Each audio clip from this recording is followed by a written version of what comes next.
G'day and welcome to Easy Gisy. There are lots of valid ways of making maps. On this channel we're going to look at some easy ways to make some delicious maps. So you can go from maps like this and this to maps like this, this, and this. So let's get started.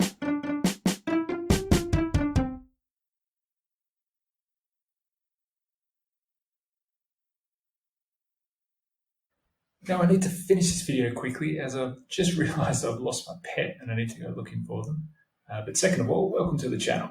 So here at Easy Gisy, our goal is to get you making some delicious maps nice and quick. We're not going to delve too far into the technical side of things to keep it easy, but at the same time we want to give you the tools to evolve from more simplistic map making methods. So for those unsure about the term, GIS stands for Geographic Information System, and it basically involves software which we can use to analyze, make maps, and see what's going on. The easiest example of a GIS is Google Maps, which most people have come across, but it doesn't often allow you to do things that you might need in a project. So this channel is ideal for maybe high school, first year university students, but of course anyone is welcome to come along for the ride. Hopefully it helps you no matter what your quest is. If you're looking for more advanced guides, then there are plenty of great ones available on YouTube, or let me know in the comments if there's something in particular you'd like to better understand, and I'll see what I can do.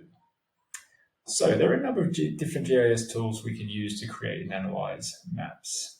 These include ArcMap, okay?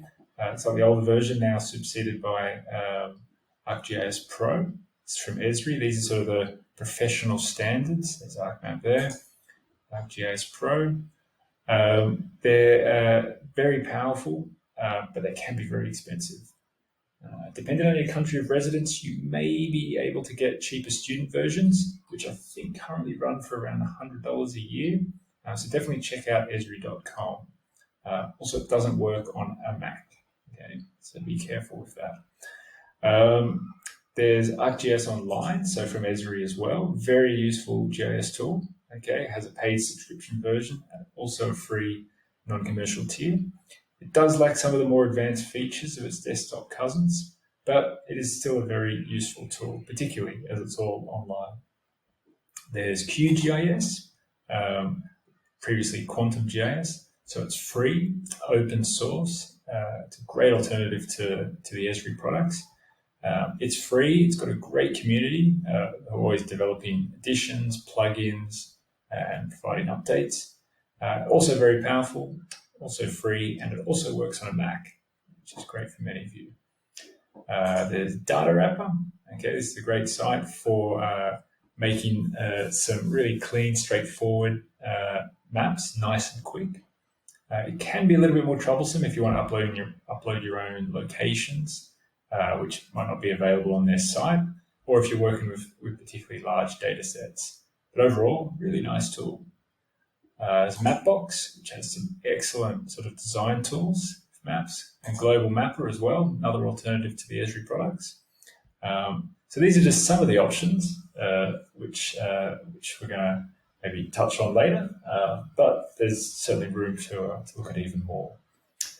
So in this first video, we're going to be looking at finding secondary data.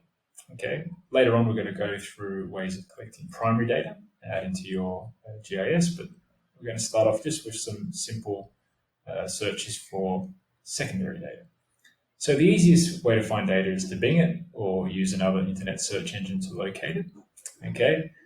Common formats which are compatible with most of the solutions mentioned here include shapefiles, geopackages. You may also find suitable information in comma-separated value files, or CSVs, which appear like a spreadsheet. KML, KMZ files also out there, and proprietary formats such as file geodatabases and map packages from Esri. So for this example, I'm going to go to Google and let's look for a world map shapefile. Okay, so we're looking for a world map and we want in the shapefile format, pretty common format. And look, there we go, World Bank. Okay, one from the World Bank, Official Boundaries Data Catalog. That looks like a winner. So let's click there. Overview, you get a bit of an overview, and we want, okay, data resource. That's the one we want. Okay, So let's look for the SHP. There we go, SHP code, so shapefile, and world country polygons. Okay, we've got a few other different versions there and a few different formats. You can see geodatabase, and some other formats down below. But let's go for this one here. Okay, let's click on download, and let's download it there. Okay, and it's pretty quick. Okay, let's open it up. Now, when you one thing to be careful of with shapefiles is it's actually made up of multiple files. So just look inside the zip there, you see there are multiple files there. You do need to keep all those files. Okay, even though there is one .shp file. Okay, you do need to keep all of them for the shapefile to work when you extract it. Okay, so it's usually pretty good looking in government websites or NGOs via a search engine. It's generally a pretty good place to start.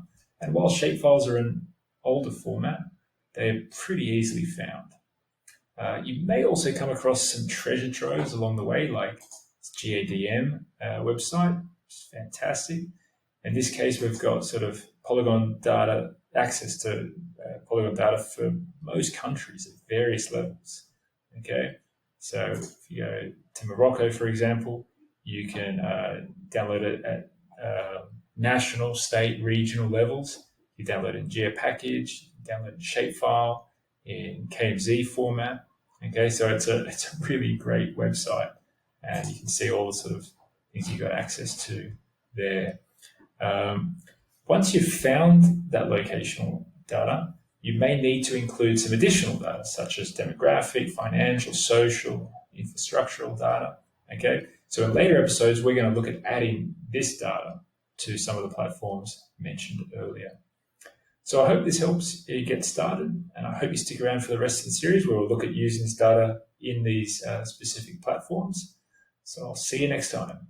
Ciao.